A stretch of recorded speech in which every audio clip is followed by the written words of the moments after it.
जय हिंद। चलिए ध्यान से देखिए, आज हम लोग पढ़ने वाले हैं क्लास 10th का मैथ का एनसीईआरटी बुक, जिसका चैप्टर नंबर 14 का एक्सरसाइज 14.1 का क्वेश्चन नंबर 1 करने वाले हैं। तो देखिए ध्यान से, क्या इसमें करना है वो हम लोग पढ़ेंगे। तो एनसीईआरटी का बुक है, चैप्टर 14 है, इसका एक्सरसाइज 14.1 है और क्वेश्चन 1 है, ठीक ना। तो उसका हम लोग हल करेंगे। तो देखिए क्वेश्चन क्या है।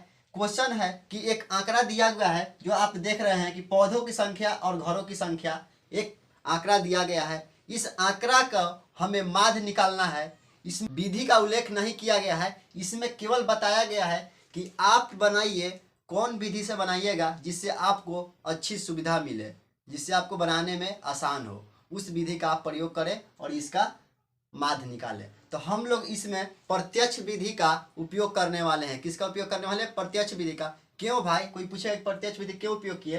क्यों? क्योंकि जब हमें बारंबारता और बारंबारता यानी कि एफ आई और वर्ग चिन्ह मतलब एक साइड, ठीक ना, जब छोटी संख्या दी रहती है तो हम लोग प्रत्यक्ष विधि का उपयोग करना पसंद करते हैं, क्योंकि ये गुना करने में आसान रहता है, ठीक ना।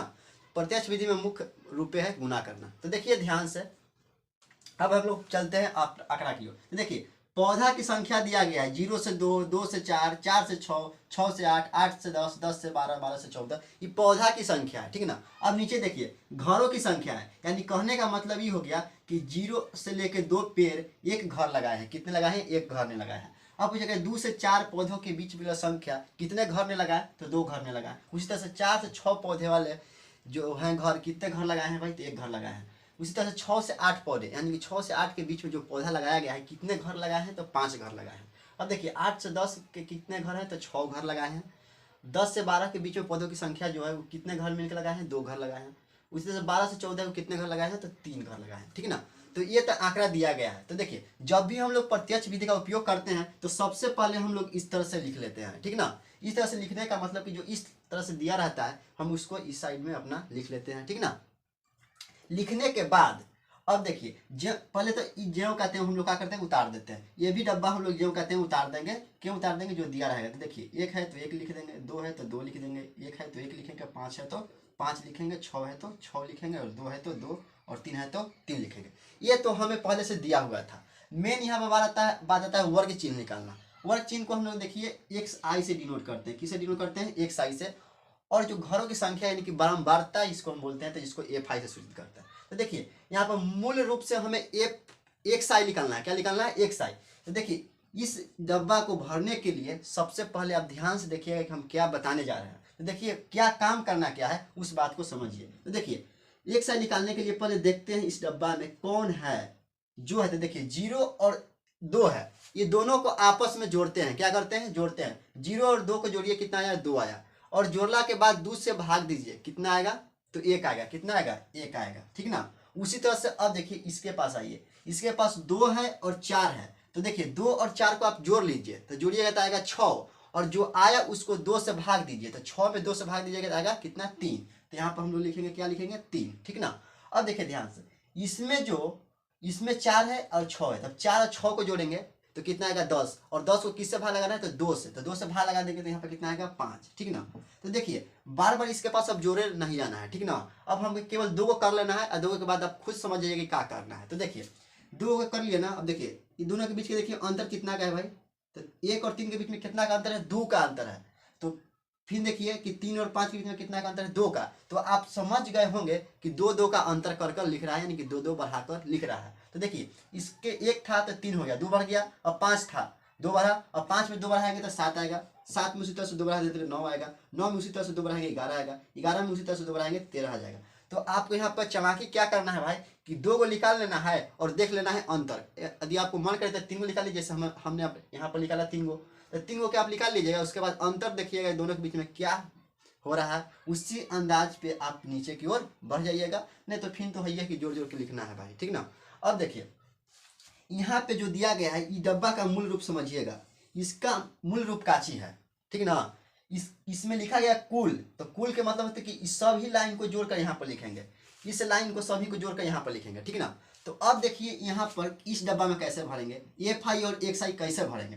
तो एफ आई और एक्स आई के बीच में गुना का चिन्ह छिपा हुआ है, तो उसी तरह से देखिए एफ आई है और एक्स आई है, तो दोनों के बीच में गुना करेंगे। तो देखिए एक और एक को गुना करेंगे, कितना आएगा, एक आएगा, ठीक ना। उसी तरह से देखिए अब 2 और 3 को गुना कीजिए, 2 और 3 को, तो कितना आएगा, 6 आएगा। 6 यहाँ पर आपको लिख देना है, ठीक ना। अब देखिए उसी तरह से 1 और 5 को गुना कीजिएगा तो कितना आएगा, 5 आएगा, ठीक। उसी तरह देखिए 5 और 7 को गुना कीजिए तो कितना आएगा, 35 आएगा, कितना आएगा, 35 आएगा। आप समझ रहे होंगे। अब देखिए 6 और 9 को गुना कीजिए, 54 हो गया, ठीक। अब देखिए 2 और 11 गुना कीजिए, कितना आएगा, 22 आएगा, कितना आएगा, 22, कितना आया, 22, ध्यान दीजिएगा। अब देखिए 3 और 13 को गुना कीजिए, कितना आएगा, 39।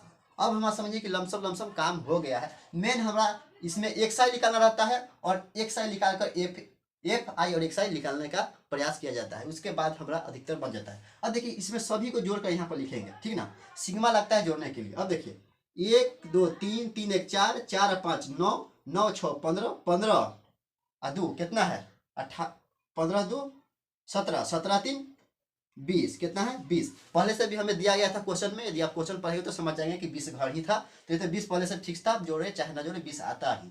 अब देखिए इसमें जोड़ना है, इसको ध्यान से जोड़िएगा। तो देखिए 6 और 1 और 6 7, 7 और 5 12, 12 में आप जोड़िएगा 35, तो कितना आएगा, 47, कितना आएगा, 47। और 47 में अब जब जोड़िएगा 54 तो आपका आएगा कितना, 101, कितना आएगा, 101। और 101 में जब 22 जोड़िएगा तो आएगा 123। और 123 में जब आप जोड़िएगा कितना, 39, तो आपका आएगा 162, कितना आएगा, तो यहाँ पर हमारा आ गया 162। तो देखिए ये है सिग्मा केवल एफ आई 20, यहाँ पे है सिग्मा एफ आई एक्स आई 162, ठीक ना। तो अब हम अधिकतर काम कर लिए हैं। अब यहाँ पर सूत्र होता है मान निकालने का। तो देखिए मान निकालने का सूत्र क्या है भाई, तो मान निकालने का सूत्र यहाँ पे है कि सिग्मा एफ आई एक्स आई, क्या है, सिग्मा एफ आई और एक्स आई बटा में सिग्मा एफ आई। तो देखिए हमने सिग्मा एफ आई एक्स आई भी निकाल लिया है और सिग्मा एफ आई भी निकाल लिया है, तो अब तो हमारा बन जाएगा आराम से। तो देखिए सिग्मा एफ आई का मान कितना है, 162, यहाँ पर आपको लिखना है कितना, 162 लिख लेना है। अब देखिए सिग्मा एफ आई कितना है, तो यहाँ पर 120 है। इसी को आप हल कीजिएगा, आंसर आपका आ जाएगा, ठीक ना। तो इसको काटिए, तो देखिए जब आप इसको काटिएगा कटेगा 10 मरतबे और इसको काटिएगा था 81 मरतबे, ठीक ना। और जब पूरा पूरी न कटे और नीचे 10 में बचे, 0 में बचे, तब उसको हम छेड़छाड़ नहीं करते हैं, केवल एक अंक के बाद दशमलव बैठा देते हैं। तो देखिए मेरा आंसर आया है 81/10, ठीक ना। क्यों भाई 10 से काहे नहीं काटेंगे, क्योंकि अब 10 से कटेगा भी नहीं और काटना भी नहीं चाहिए, क्योंकि देखिए जब नहीं कटता है पूरा तो नहीं काटते हैं। तो देखिए यहाँ पर ध्यान से केवल एक अंक में दशमलव बैठा देंगे। तो देखिए यही हमारा क्या हो गया, आंसर आ गया माध, क्या आ गया, माध, क्या आ गया आंसर, मेरा माध आ गया इस क्वेश्चन का आंसर, जो कि 14.1 का क्वेश्चन नंबर 1 था। इसमें विधि का उल्लेख नहीं किया गया था किस विधि से बनाना है, हमने प्रत्यक्ष विधि से बनाया। क्यों भाई, तो इसका भी कारण हमने बता दिया है। क्यों, क्योंकि जब एफ आई और एक्स आई का मान छोटा दिया रहा है, छोटा यानी कि 10 से कम यानी कि 20 के बीच में, यानी कि जो गुना हम लोग कर सकते हैं मौखिक, उसी को हम प्रत्यक्ष विधि से बनाते हैं। तो कोई पूछेगा कि आप प्रत्यक्ष विधि क्यों चुने, तो इसीलिए हम बताएंगे क्योंकि इसका अंक जो था ये छोटा था, इसका हम लोग मौखिक गुना भाग कर सकते थे, इसीलिए हमने इसे प्रत्यक्ष विधि से बनाया, ठीक ना। ये देखिए ये 10वीं क्लास के बोर्ड एग्जाम में क्वेश्चन डायरेक्ट आपको 5 नंबर में आएगा। कितने नंबर में आएगा, 5 नंबर में। तो हम आशा करते हैं कि आपको ये समझ में आ गया होगा। यदि आपको समझ में आ रहा है तो इस वीडियो को दूसरे के पास शेयर कीजिए, ताकि वो भी इस वीडियो का फायदा उठा सके। जिसको एग्जाम देना है उसके लिए तो बहुत ही रामबाण साबित होगा। तो इसी तरह से वीडियो को लाइक कीजिए, शेयर कीजिए, सब्सक्राइब कीजिए। वीडियो देखने के लिए धन्यवाद।